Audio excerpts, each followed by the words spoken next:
चले हम लोग शुरू करते हैं फिर। आज का टॉपिक ज़्यादा नहीं, हम लोग को सिर्फ पार्टीशन ऑफ बंगाल पढ़ेंगे। पार्टीशन ऑफ बंगाल के बाद सूरत स्प्लिट और ये सब। तो लास्ट क्लास तक में हम लोग को समझ में आ गया था कि हमने 1857 का रिवॉल्ट हुआ, हमने देख लिया था 1857 का रिवॉल्ट, 1857 का रिवॉल्ट देख लिया। 1857 रिवॉल्ट के बाद पावर जो है वो कहाँ चला गया, पावर जो है वो क्वीन के पास चला गया। क्वीन जो है अब वो इंडिया की हेड ऑफ द नेशन बन गई है। अब यहां से जब पावर चला गया उसके बाद हमने देखा कि ए ओ ह्यूम ने इंडियन नेशनल कांग्रेस कब इस्टेब्लिशमेंट कब हुआ था, इंडियन नेशनल कांग्रेस कब बना था, 1885 में फॉर्म हुआ। 1885 में कहां पर हुआ सबसे पहला सेशन, बॉम्बे में हुआ था। बॉम्बे में हुआ था विद 72 डेलीगेट्स, मतलब 72 लोग थे उसमें पार्टिसिपेट किया था। इसके फर्स्ट प्रेसिडेंट कौन बने थे, फर्स्ट प्रेसिडेंट कौन बने थे, उनका नाम क्या था, WC बनर्जी। ठीक है, इन्हीं की बेटी की शादी किससे हुआ था, जयपाल सिंह मुंडा। जयपाल सिंह मुंडा जो स्टेडियम है और बहुत फेमस हॉकी, हमारे इंडियन हॉकी के टीम के मेंबर भी थे। और 1928 में जब इंडिया गोल्ड जीता था ओलंपिक में, उस वक्त में वो भी टीम के मेंबर थे, जयपाल सिंह मुंडा। बहुत फेमस, मतलब उनके बारे में पढ़िएगा तो बहुत फेमस पर्सनालिटी है वो इंडिया को। तो हमने यहां तक देखा, फिर कैसे धीरे धीरे मॉडर्न फेज शुरू हुआ, फिर लोग आए और मॉडर्न एजुकेशन क्लास वाले, जो मिडिल क्लास जो बोलते थे, educated educated middle class, educated middle class आया। ये लोग पढ़े लिखे होते थे, इंग्लिश लैंग्वेज के बारे में इनको अच्छी खासी जानकारी होती थी। और ब्रिटिश ने एक काइंड ऑफ इनको मिडिल क्लास को एक एज अ टूल के तौर पे शुरू में सोचा कि क्यों ना हम इनको पढ़ाए लिखाएं, इनको बताएं, अपनी चीजों को सिखाएं और ये फिर जाकर के अपने लोगों को बताएंगे। और शुरुआत से ही ब्रिटिश के अंदर इंडियंस को और अपने लेकर के उनके अंदर ये भावना थी कि हम सुपीरियर हैं रेशियल वाइज, और ये लोग जो है बहुत बार्बरिक हैं, क्योंकि ये लोग सती प्रथा को फॉलो करते हैं। मतलब अगर किसी की डेथ हो जाती है हस्बैंड की, तो उनकी वाइफ को फ्यूनरल पायर पर बैठा देते हैं और फिर आग लगा देते हैं। ये जो सती वाला सिस्टम आपने सुना होगा और पढ़ा भी होगा आपने, राजा राम मोहन रॉय बहुत फेमस पर्सनालिटी थे लॉर्ड बेंटिक के साथ। तो मॉडर्न एजुकेशन क्लास ने धीरे धीरे जो चीज इन्होंने पढ़ा, नेशनलिज्म की भावना इनके अंदर जागी और इन्होंने लोगों को बताना शुरू किया। अब चूंकि ये पढ़े लिखे इंसान थे, तो इनको जो था इंग्लिश के बारे में नॉलेज था, इंग्लिश लैंग्वेज के बारे में नॉलेज था, और क्योंकि ये इंडियन थे तो इनको वर्नाकुलर के बारे में पता था। वर्नाकुलर जो लोकल लैंग्वेज होती है, मराठी हमारी लैंग्वेज हो गई जैसे इंडिया की, तो वो लोकल है, इंग्लिश बहुत लोगों को आती नहीं है। तो अपनी बात को रखने के लिए मिडिल क्लास जो थी, जो एजुकेटेड थी, उन्होंने बुक्स लिखना शुरू किया, पोएट्री लिखना शुरू किया, फिक्शनल कहानियां बनाने लगे, ताकि हमारे देश के लोगों के अंदर नेशनलिज्म का भावना जागे। और जब वो नेशनलिज्म की भावना जागेगी तो उनके अंदर यूनिटी आएगी और कॉमन एनिमी से वो फाइट करने में आसानी होगी। इसके साथ हमने पढ़ा था कि ब्रिटिश का आखिर ऐसा क्या पॉलिसी रहा, ऐसी क्या क्या कारण रहा जिसके वजह से बहुत सारी प्रॉब्लम्स आए। तो हमने देखा कि जो ब्रिटिश के अगेंस्ट में लोगों के अंदर गुस्सा भर गया, उसका कारण था कि पीजेंट्स को टैक्स ज्यादा देना पड़ रहा था। लास्ट क्लास में देखा था हमने, आर्टिजन्स की बिजनेस ये सब खराब हो गई थी। और क्योंकि फॉरेन से बनी हुई जो चीजें, क्योंकि उस वक्त पर इंडस्ट्रियल रिवोल्यूशन चल रहा था, तो फॉरेन से बन के आई हुई चीज को इंडिया की चीज कंपटीशन नहीं कर पा रही थी। और फॉरेन की गुड्स ज्यादा बेटर होती थी, क्वालिटी अच्छा होता था, जल्दी मिल जाता था और थोड़ा चीप चीप भी रहता था एज अ प्राइस वाइज, तो लोग उसको ज्यादा खरीदने लगे। फैक्ट्री वर्कर्स को वेजेस कम मिलता था। ब्रिटिश ने क्या किया, एग्रीकल्चर के लिए कोई अच्छा काम नहीं किया, सिर्फ टैक्स कलेक्शन पे उन्होंने ध्यान दिया। ब्रिटिश की अरे एग्रीकल्चर के वेलफेयर के लिए कोई काम उन्होंने नहीं किया। और इंडिया को वो सिर्फ और सिर्फ रॉ मटेरियल के तौर पर यूज करते रहे, और यहाँ से जो चीज बस भेजते रहे ब्रिटेन, और वहां से फाइनल प्रोडक्ट को लाते थे और फिर यहाँ पे बेचते थे। तो इन सब चीजों के कारण बहुत सारे लोगों के अंदर में गुस्सा भर गया। फिर 1877 में मैंने आपको बताया था दिल्ली में दरबार लगा, जिसमें महारानी के और जो इंपीरियल है उनको वेलकम के लिए दरबार सजाया गया लिटन के टाइम पर। हाँ, और बहुत पैसा इन्वेस्ट किया गया। और उस वक्त पर इंडिया में फेमाइन चल रहा था, और फेमाइन की वजह से लोगों के अंदर और गुस्सा, एक तो खाने के लिए हमारे पास पैसे नहीं है और तुम जो वेलकम के लिए इतना ज्यादा पैसा उड़ा रहे हो। पार्टी, ग्रैंड पार्टी कर रहे हो, तो लोगों के अंदर में बहुत ज्यादा गुस्सा था। ठीक है, तो यहाँ के बाद लास्ट हुआ था हमारा इंडियन नेशनल कांग्रेस, और इंडियन नेशनल कांग्रेस के बाद धीरे धीरे धीरे करके हम लोग अब शुरू करते हैं आगे से। आगे देखते हैं अर्ली नेशनलिस्ट फेज। कह रहे during first 20 years of the Congress, जब कांग्रेस बनी तो उसकी शुरुआत की कुछ साल जो देखते हैं हम 20 ईयर्स को, यानी 1885 से लेकर के 1905 तक को, इसको हम लोग बोलते हैं nationalist, early nationalist. Early nationalist Congress बन गई, कांग्रेस 1885 में बना, यहां से 20 ईयर्स को देखिए, 20 ईयर्स को देखेंगे तो 1905, तो इस वाले फेज को हम लोग बोलते हैं अर्ली अर्ली नेशनलिस्ट। इसको हम लोग बोलते हैं अर्ली नेशनलिस्ट 20 ईयर्स। इनमें कौन कौन से लोग आते हैं? इनमें आते हैं सुरेंद्र नाथ बनर्जी, इसमें आते हैं दिनेश्वर वाचा, फिरोज शाह मेहता और गोपाल कृष्ण गोखले। ये सब कुछ अर्ली नेशनलिस्ट बहुत इंपॉर्टेंट फेमस आदमी है। जैसे आज के वक्त में अगर देखिएगा, जैसे कांग्रेस पार्टी को लेते हैं, तो अभी के कांग्रेस पार्टी में सबसे इंपॉर्टेंट लीडर कौन कौन से आते हैं? राहुल गांधी, सोनिया गांधी, मल्लिकार्जुन खड़गे, प्रियंका गांधी, और कौन है? जयराम रमेश है।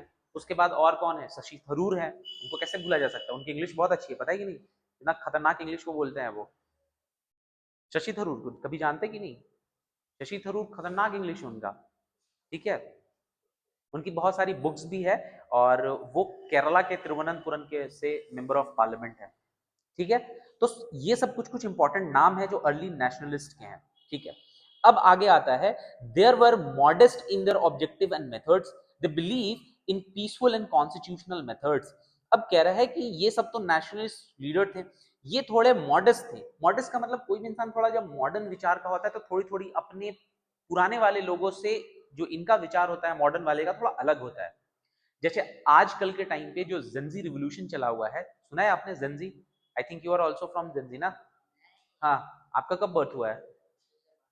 टू 12, तो वो तो आई थिंक 9 तक का है ना, 97 से 2009, I don't know last period उसका कितना है। बट जेंजीज का थिंकिंग बहुत नॉर्मल नॉर्मल सा है, ठीक है, उतना ज्यादा लोड नहीं लेना है। अभी नेपाल में रिवोल्यूशन देखे कितना खतरनाक रिवोल्ट हुआ वहां पे, जेंजी ने किया, और लास्ट में वहां के प्राइम मिनिस्टर को हटना पड़ा। तो अभी रिवोल्यूशन तो कहने का ये मतलब है कि जो भी मॉडर्न मेथड वाले होते हैं उनका टेक्निक जो होता है वो थोड़ा अलग होता है पहले वालों से। तो इनका मानना था, क्या चीज था इनका मेथड का, कि दे believe in peaceful and constitutional method. ये बड़ी शांति वाली बात करते थे, पीसफुल बात करते थे, और कोई भी चीज होगा कॉन्स्टिट्यूशन के बेसिस पे होना चाहिए। हम राइट्स की बात करेंगे, हम इक्वालिटी की बात करेंगे, हम फ्रीडम की बात करेंगे, हम जस्टिस की बात करेंगे, तो ये कॉन्स्टिट्यूशन के बेसिस पर, मतलब जो किताब में है, जो किसी देश में चल रहा है, जैसे कि अगर ब्रिटेन में अगर इक्वालिटी की बात चल रही है तो हमें वैसी, हमें भी वही अधिकार चाहिए। इंडिया में आप करो इक्वालिटी करो भाई, यहाँ पे फ्रेटर्निटी की बात लाओ, जस्टिस की बात लाओ। तो ये इनका थिंकिंग ऐसा था। कह रहे कि they regularly send petition and resolution to the government asking for, और ये वक्त वक्त पर पिटीशन लिखना होता था। जैसे लेटर लिख करके, फॉर एग्जांपल समझाने के लिए बता रहा हूँ, कि ये लेटर लिखा कि प्लीज गवर्नमेंट ऐसे ऐसे से ये कर दो, फिर कभी लेटर लिख के फिर बताया ये कर दो, तो इनको पिटीशन बोला जाता था। ये विनती किया करते थे, लिखा करते थे, भेजा करते थे कि करा दो, ये चीज होना चाहिए। अब क्या चीज होना चाहिए, वो ये क्या चीज के बारे में ये डिमांड करते थे, वो था फ्रीडम ऑफ स्पीच के बारे में, कि हमें बोलने की आजादी दो। स्पीच में लिखना भी आता है, याद रखिएगा। अगर मैंने बोला फ्रीडम ऑफ स्पीच यानी बोलने का अधिकार है आपको, तो बोलने के साथ साथ उसमें लिखना भी आपका, एक्सप्रेस करना जो है वो भी आपका उसी में इंक्लूड हो जाएगा। एक्सप्रेशन, किसी चीज को देख करके आपने एक्सप्रेस किया, अच्छा है बुरा है। मूवी देखने के लिए गए थिएटर में, आपको अच्छा लगा बुरा लगा, तो जबरदस्ती थोड़ी है कि उसको मूवी पसंद आ गया तो मुझे लाइक ही करना है। नहीं पसंद आया मुझे, क्योंकि ये मेरा राइट है, मैं अपने किसी भी एक्सप्रेशन को बता सकता हूँ कि अरे भाई मुझे पसंद नहीं आया, तो ठीक है, जबरदस्ती थोपो मत।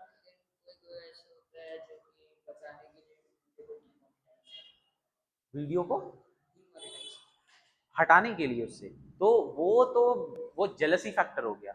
मतलब कोई चाहता नहीं है कि सामने वाले का कुछ अच्छा हो, कुछ चले, तो वो फिर स्ट्राइक करना, ये सब जो आजकल यूट्यूब में चला हुआ है। जैसे एएनआई का रिपोर्ट बहुत न्यूज में था वायरल, कि एएनआई का क्लिप अगर आप लेते हैं तो उस चीज पे उनको स्ट्राइक वगैरह कर दे रहा था, जो मोहक मंगल का हुआ था केस।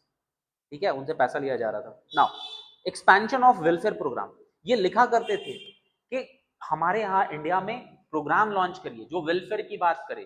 वेलफेयर चाहे वो एजुकेशन से रिलेटेड हो, वमन से रिलेटेड हो, चाइल्ड से रिलेटेड हो, किसी से भी रिलेटेड, बट वेलफेयर की बात करते थे, एजुकेशन को प्रमोट करने की ये बात करते थे, ये बात करते थे recruitment of Indians to high post in administration. जो एडमिनिस्ट्रेशन का काम चल रहा है, जैसे फॉर एग्जांपल समझाने के लिए आईसीएस चलता है उस टाइम पे, आईएएस ऑफिसर जो है वो चाहते थे कि इंडिया के लोगों को एग्जाम लिखने का मौका मिले, इंडिया के लोग एग्जाम में बैठे तो उनको हायर पोस्ट मिले, लोग लॉयर्स बने, जज बने, बहुत सारा चीज है। तो चाहते थे कि एडमिनिस्ट्रेशन के हाई पोस्ट पर इंडियंस हो, ये चाहते थे। कौन चाहते थे? जो मॉडरेट्स हैं, जैसे फिरोज शाह मेहता, ये सारे लोग ये बात को चाहते थे। More power of the legislative council and more Indian member of this council. जो काउंसिल का काम होता है लॉ के ऊपर में डिस्कशन करना, कानून बनाना। जैसे अभी के टाइम में हमारा लेजिस्लेचर है, एमएलए, रांची में आपको एमएलए है ना, हमारा बना हुआ है लेजिस्लेटिव असेंबली। तो लेजिस्लेटिव असेंबली में एमएलए चुन करके जाते हैं, जिनको वोटिंग के थ्रू वहां पहुंचते हैं। सेम हमारे देश में लोकसभा राज्यसभा है। तो चाहते थे कि ये लोग कानून बनाते हैं तो हमारा भी पार्टिसिपेशन हो उसमें, हम लोगों को भी चुना जाए। अब उस वक्त पर आपको वोटिंग राइट तो मिल नहीं सकता है, तो या तो आप मुझे खुद से चूज करके ले आओ, या तो फिर मुझे चुनाव का मौका दो, लोग मुझे, जनता चुने। आगे, more power for legislative council, ये हो गया। Holding civil service examination in India and not just in England. पहले जो होता था, जो यूपीएससी का एग्जाम जो अभी हम लोग कर रहे हैं, तो अभी यूपीएससी का एग्जाम कैसे होता है, इसका एक कॉन्स्टिट्यूशनल बॉडी सेंटर दिल्ली में है, दिल्ली हर चीज को कंट्रोल करता है, देखता है कौन सा कहाँ है। तो अगर मान लीजिए मैं और आप एकदम झारखंड के कोई छोटे से जगह में रह रहे हैं, यहां से बस फैसिलिटी नहीं चल रहा है, लेकिन यूपीएससी का एग्जाम देने की मेरी ख्वाहिश है, मैं चाहता हूं कि यूपीएससी का एग्जाम दूं मैं, लेकिन यूपीएससी का एग्जाम सिर्फ और सिर्फ दिल्ली में होता है। तो मैं यहां से जाऊं कैसे? मुझे टाइम का भी पता नहीं चलता, मुझे अखबार से पता चलता है, पेपर में पता चलता है कि 15 तारीख को एग्जाम होने वाला है। अब मुझे यहाँ से निकलना पड़ेगा पैदल, यहाँ से मुझे 150 किलोमीटर पैदल ट्रैवल करना पड़ेगा, जंगल से वहां, वहां से वहां, तो बड़ी मुश्किल है। तो उसी प्रकार से पहले जो एग्जाम होता था यूपीएससी का, वो एग्जाम लंदन में होता था। तो बहुत सारे इंडिया के लोग नहीं जा पाते, जो अमीर पैसे वाले, जो जिनको सपोर्ट मिलता था, जो पढ़ने में अच्छे, तो वो लोग सोचते थे चलो हम कर लेंगे।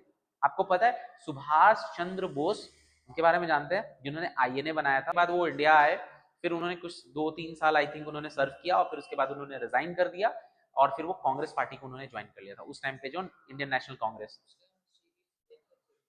हाँ, बोस के बारे में देखेगा, और वो भेष बदल बदल करके वो कैसे यहाँ से म्यांमार थ्रू, और फिर वो जापान गए, जापान से फिर वो सबमरीन होते हुए वो कहाँ चले गए, जर्मनी, जर्मनी में जाके वो हिटलर से मिले। अब हिटलर से क्यों मिले? हमें और आपको लगा हिटलर तो बुरा आदमी है, लेकिन हिटलर से वो इसलिए मिले क्योंकि वो अगेंस्ट था ब्रिटिश के। तो वो चाहते थे कि मतलब दुश्मन का दुश्मन मेरा दोस्त है, सुना है कभी आपने?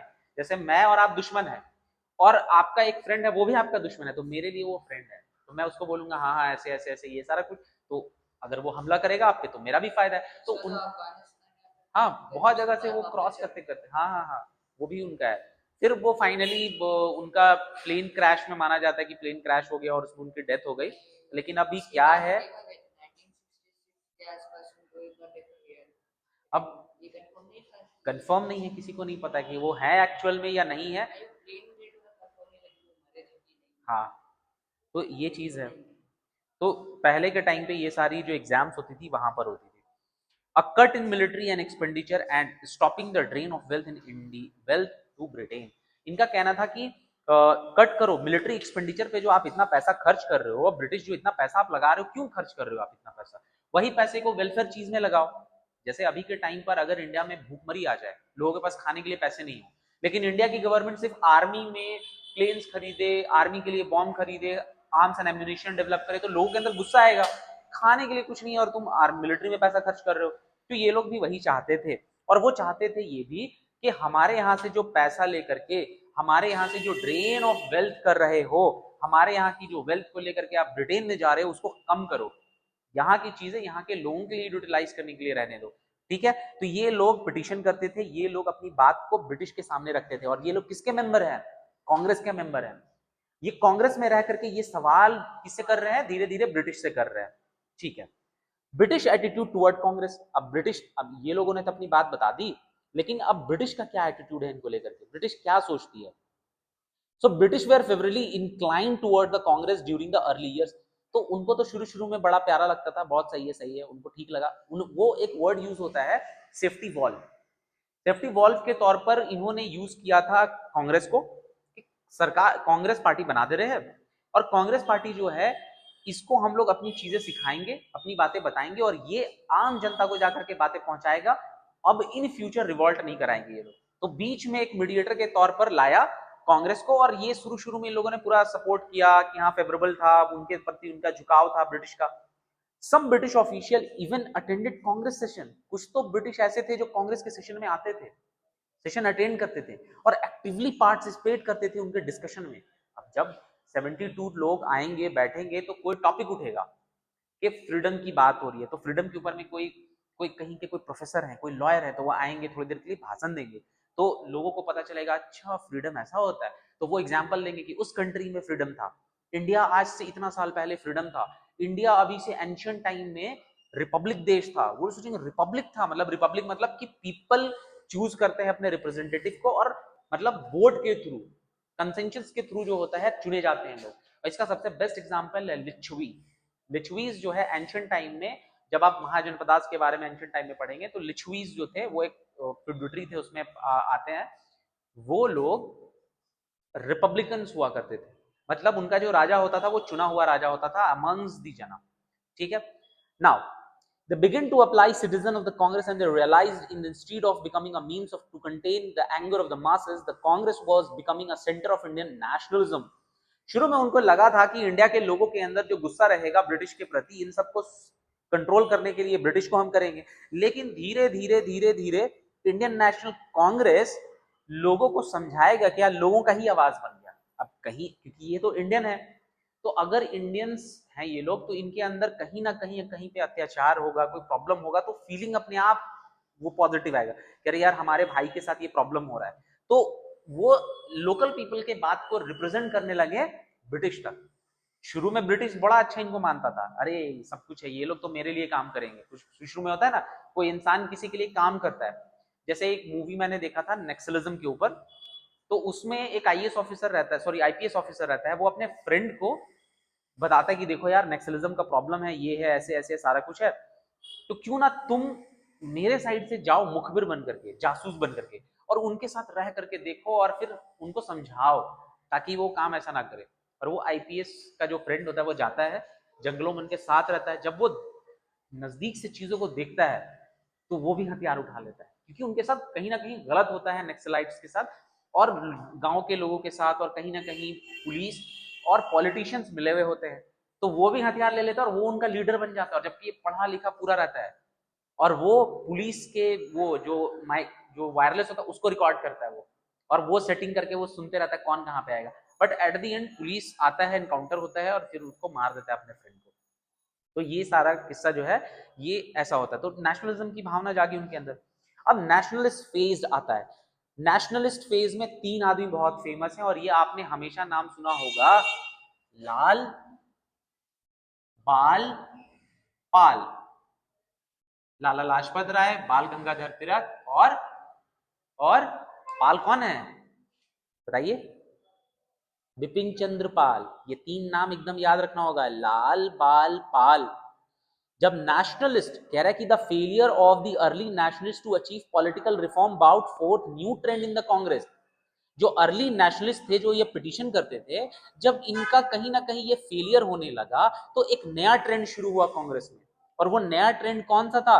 कुछ लीडर आए जो असर्टिव लीडर्स नेशनलिस्ट थे, उनमें से थे लाल बाल पाल। नाम याद रखने के लिए, लाला लाजपत राय, बाल गंगाधर तिलक और बिपिन चंद्र पाल। इनको शॉर्ट में हम लोग बोलते हैं लाल बाल पाल। ये 3 दोस्त थे कांग्रेस के। ये लीडर्स जो थे ये फील्ड करते थे, इनको ये लगता था कि present ways of Congress were ineffective. ये जो पहले के नेशनलिस्ट हैं जैसे फिरोज शाह मेहता, गोपाल कृष्ण गोखले, ये सारे लोग, या फिर इनमें बहुत फेमस एक और नाम आएगा, उनका नाम है दादा भाई नारोजी। ये एक पारसी कम्युनिटी से थे और दादा भाई नारोजी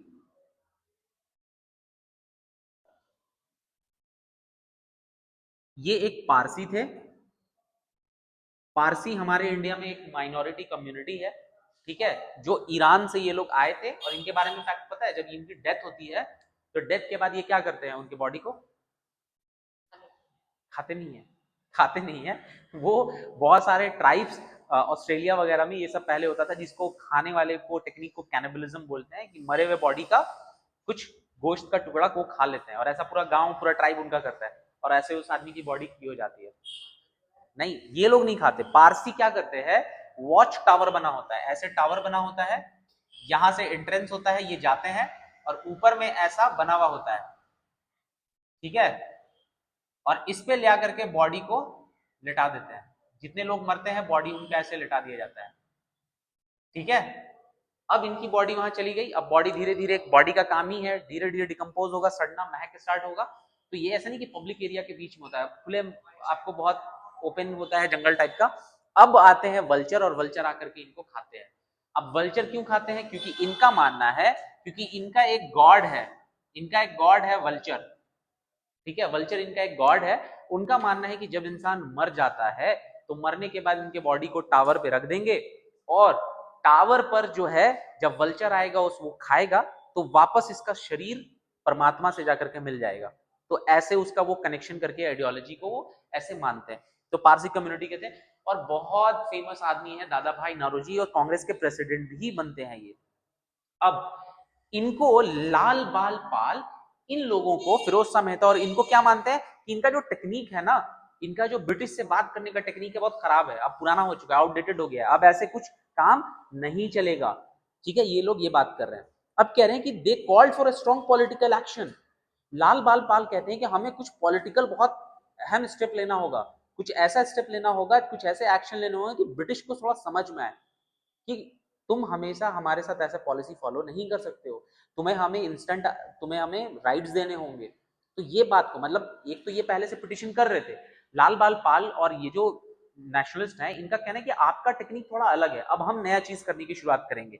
तो अब धीरे धीरे ये लोग चाहते हैं कांग्रेस में अपना डोमिनेंस, जो लाल बाल पाल है और उनके फॉलोअर और उनके माइंडसेट वाले आदमी कांग्रेस में चाहते हैं कि अब हमारा दबदबा हो, और हम जैसा चाहते हैं वैसा हो, क्योंकि आपका तरीका अब पुराना हो चुका है। तो ये चाहते हैं कि पॉलिटिकल एक्शंस हो, जैसे स्ट्राइक हो, हम स्ट्राइक करेंगे, हम नहीं काम पे जाएंगे, हम कॉलेजेस में अगर पढ़ाते हैं तो कॉलेज में नहीं करेंगे, अगर हम लॉयर हैं तो हम लॉयर में क्या करेंगे, प्रोटेस्ट करेंगे, स्टूडेंट है तो कॉलेज नहीं जाएंगे, प्रोटेस्ट करेंगे, हम बाइकआउट करेंगे जो ब्रिटिश से आया हुआ चीज है।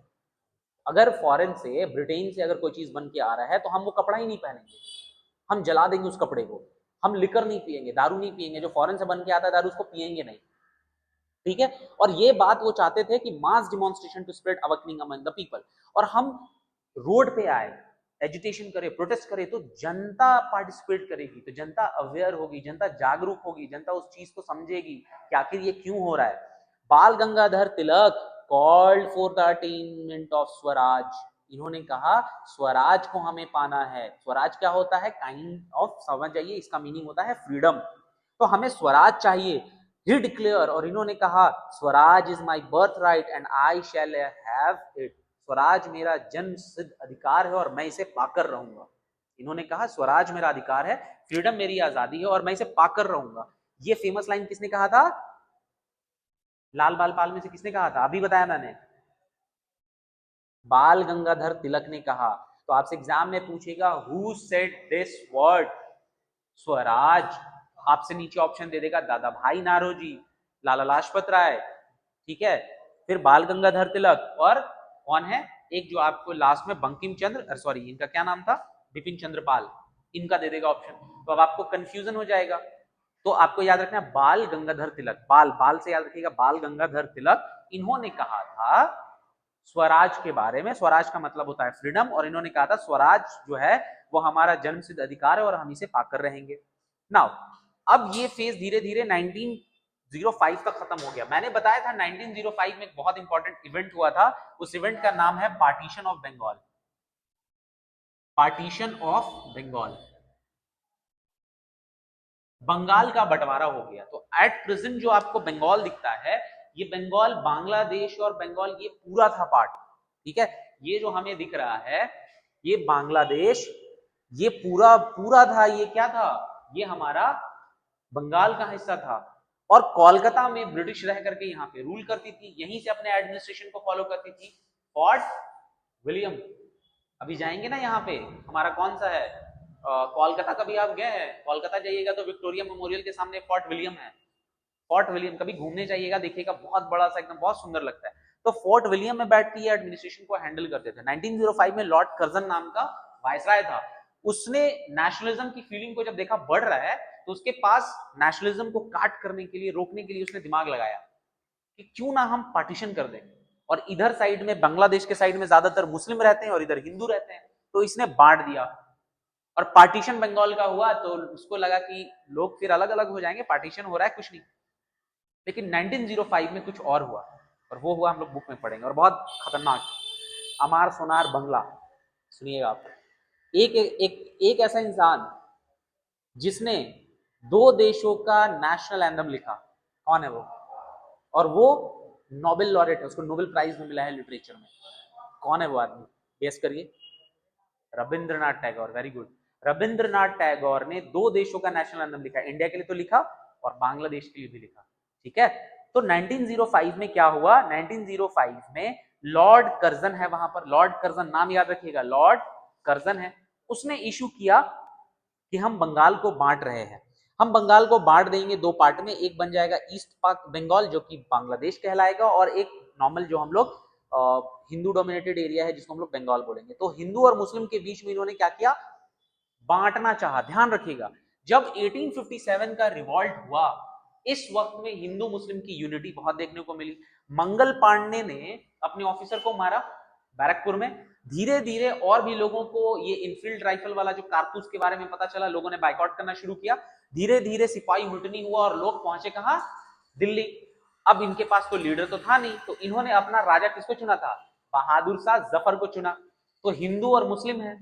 फिर वैसे ही दिल्ली में बख्त खान है, फिर आपको तात्या टोपे दिखेंगे, फिर आपको रानी लक्ष्मीबाई दिखेंगी। मतलब हिंदू मुस्लिम मिल करके ब्रिटिश से लड़ रहे हैं, लेकिन सबका अपना अपना मतलब था।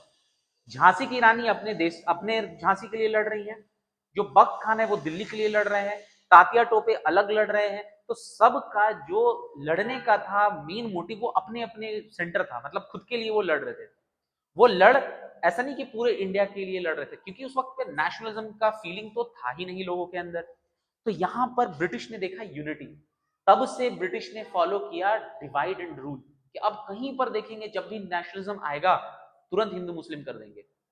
कहीं पर हिंदू हिंदू है तो कास्ट को खड़ा कर देंगे कि तुम ब्राह्मण हो, तुम लोअर कास्ट हो। तो ऐसे करके ब्रिटिश ने फॉलो किया डिवाइड एंड रूल का। फाइनली 1905 में जब देखा कि नेशनलिज्म इतना बढ़ गया है, तो उन्होंने बंगाल को ही पार्टीशन कर दिया। किस बेसिस पर? हिंदू और मुस्लिम। बांग्लादेश को बोला मुस्लिम एरिया है और बंगाल को बोला कि तुम तो हिंदू एरिया हो, बांट दिया। The official reason for partition was since Bengal was too big. इन्होंने कहा कि बंगाल को हम अलग कर रहे हैं ना, क्योंकि ये बहुत बड़ा है, हमसे मैनेज नहीं हो पा रहा है, हम एडमिनिस्ट्रेशन को सही से चला नहीं पा रहे हैं। रोड बनाना, नाला बनवाना, कॉन्स्टिट्यूशन को अच्छे से लागू कर पाना, पुलिस ऑफिसर्स का कहीं पे जॉब ड्यूटी, ये सब हम नहीं कर पा रहे हैं, एडमिनिस्ट्रेशन की काम को हम नहीं कर पाए, इसलिए बांट देते हैं। लेकिन जो रियल रीजन बिहाइंड था वो था national movement in the Bengal was very strong. तो इंडिया में सबसे पहले लोगों के अंदर जो भावना उठी नेशनलिज्म की, वो बंगाल में उठी, और बंगाल के लोगों के अंदर बहुत भावना थी नेशनलिज्म की। तो उसको कर्व करने के लिए इन्होंने क्या किया?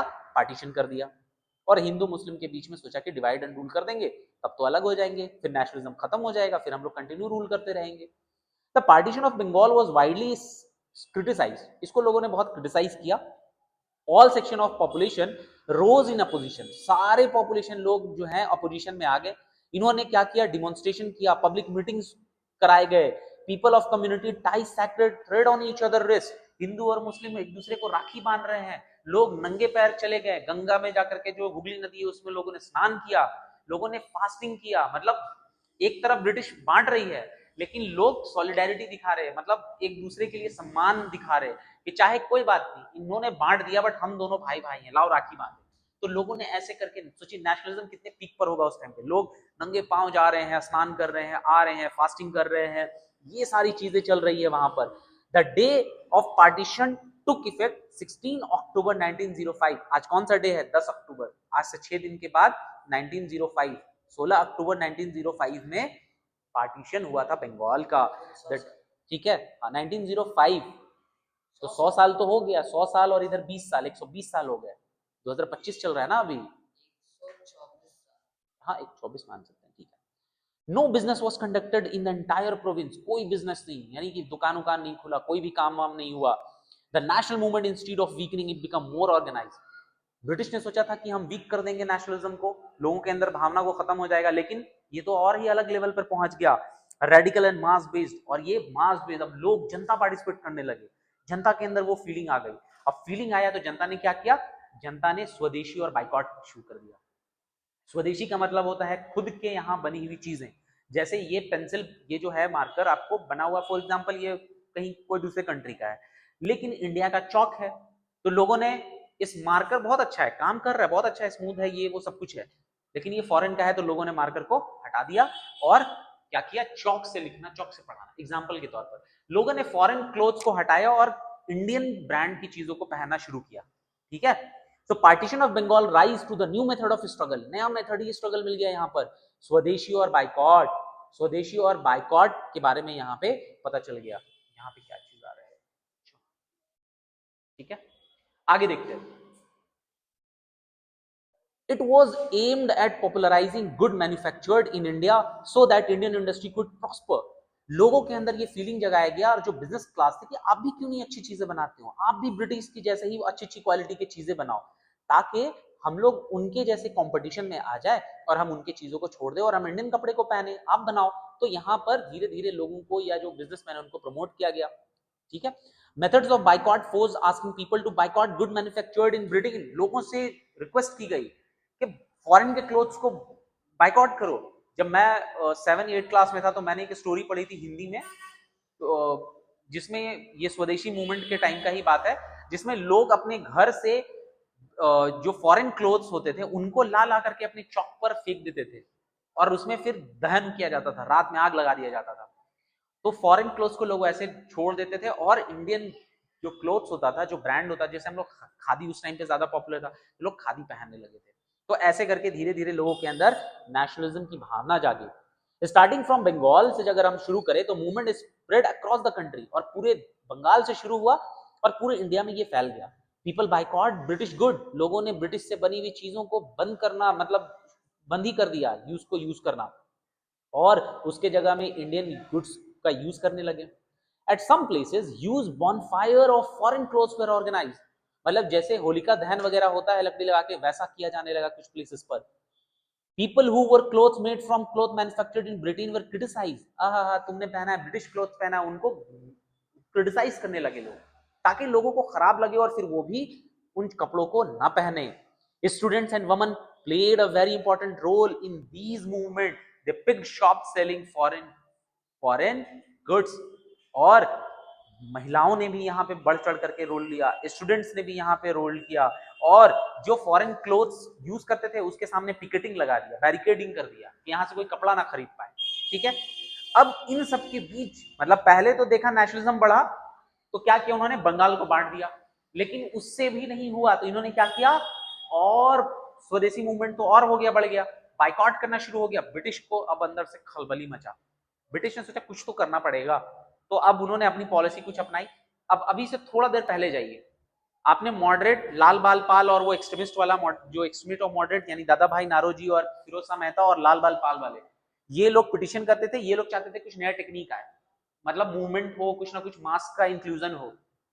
इनमें और इन दोनों के बीच में दो गुट बन गया, दो ग्रुप्स बन गए, जैसे एक क्लास में दो ग्रुप हो जाता है ना, तो वैसे ही कांग्रेस में दो ग्रुप बन गए, और 1907 में कांग्रेस में बंटवारा हो गया, कांग्रेस में बंटवारा हो गया, और इतना हुआ कि जूते चप्पल चेयर सब चलने लगे, इतना ज्यादा हो गया था लड़ाई, और ब्रिटिश में यहां से फायदा हो गया। और 2 साल के बाद ब्रिटिश ने किसका, मुस्लिम्स को थोड़ा सा अपीज किया। पहले वो मुस्लिम से बड़ा घबराते थे, क्योंकि उनको पता था कि 1857 में जो मेल रोल प्ले किया था मुस्लिम्स थे, बहुत मुस्लिम लोगों ने रिवॉल्ट किया था। फिर उन्होंने मुस्लिम को नीचे नजर से देखना शुरू किया, अगेंस्ट में पॉलिसी बनाई। बट 1907 के बाद जब सूरत में स्प्लिट हो गया, सूरत स्प्लिट के नाम से फेमस है, सूरत गुजरात का एक शहर है, बस दोनों का, इनका कहना था कि हमारा कंट्रोल होना चाहिए कांग्रेस में, अब हम जो चाहेंगे वो करिए, इनका कहना था नहीं नहीं हम जो चाहेंगे वो करिए, इनका ग्रुप अलग बन गया, इनका ग्रुप अलग बन गया। अब जो है कांग्रेस, कांग्रेस का सेशन होता है, आपको पता है ना, कांग्रेस का हर साल सेशन होता है अलग अलग जगह पर, तो उस साल 1907 में ये सेशन होना था, कहां, सूरत में। सूरत कहां पर है, गुजरात में, यहां पर सेशन हुआ, इस जगह पर सेशन हुआ।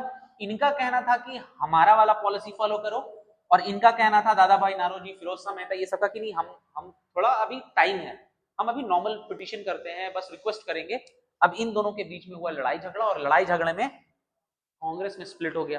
फायदा किसको हुआ? ब्रिटिश तो खुश, ब्रिटिश खुश, क्योंकि कांग्रेस लोगों का आवाज बन चुका था, लोगों की, जनता की आवाज बन चुकी थी कांग्रेस, वहां पे एक बड़ा खुश, इन लोगों को पूरा कोई टेंशन ही नहीं है अब। तो सूरत स्प्लिट से मैं आपको कल बता दूंगा, सूरत स्प्लिट, मार्लो मिंटो रिफॉर्म यहां से कैसे आया, उसके बाद सूरत में स्प्लिट हुआ, तो ये आगे चल करके फिर में ऐसा नहीं कि पैचअप नहीं हुआ। 1916 में लखनऊ पैक्ट में इन दोनों के बीच में रिश्ता अच्छे से सुधरा। फिर देखेंगे कि हम कैसे होम रूल लीग मूवमेंट शुरू हुआ। एनी बेसेंट पहली इंडिया की फीमेल प्रेसिडेंट बनी कांग्रेस की, एनी बेसेंट, उनका रोल क्या था। और फाइनली एक इंसान आएंगे, उनका नाम रहेगा महात्मा गांधी। और महात्मा गांधी आएंगे, और महात्मा गांधी आकर के धीरे धीरे पहले इंडिया को स्टडी करेंगे, उसके बाद ये स्टार्ट करेंगे अपना, तो क्या बोलते हैं, तो रिवोल्यूशन बोल सकते हैं काइंड ऑफ, जिसको हम लोग सत्याग्रह बोलते हैं, ठीक है। और कुछ ही कुछ मुस्लिम लीग के बारे में जानेंगे। At the and tribal revolts पढ़ेंगे, और बिरसा मुंडा कौन थे उनके बारे में जानेंगे। तो कल ये चैप्टर कंप्लीट हो जाएगा, ठीक है। तब तक पीछे में कांग्रेस का सेशन कहाँ हुआ, वो कांग्रेस के जो शुरुआत के लोग थे उनका डिमांड क्या था, वो याद रखना है, चीजों को एकदम दिमाग में रखना है, ठीक है। और अभी जो हमने पढ़ा, नेशनलिस्ट लोगों में 3-4 नाम को याद रखना है, एक्सट्रीमिस्ट का नाम याद रखना है लाल बाल पाल से, और अर्ली नेशनलिस्ट का नाम रखना है दादा भाई नारोजी, फिरोज शाह मेहता, ये सब।